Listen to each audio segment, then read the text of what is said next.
கிருஷ்ணர், அர்ஜுனர், பலராமர் மூவரும் ஒரு நாள் காட்டு வழியாக சென்றனர்.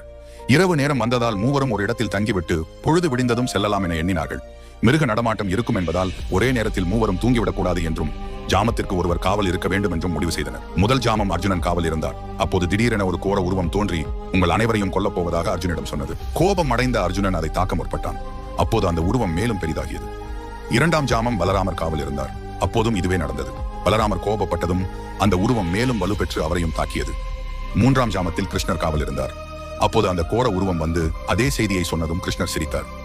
உன் அழகிய பற்களையும் முட்டை கண்களையும் பார்த்து சிரிக்க தோன்றியது என்றார். கோபம் அடைந்த உருவம் கிருஷ்ணரை தாக்க முயன்றது.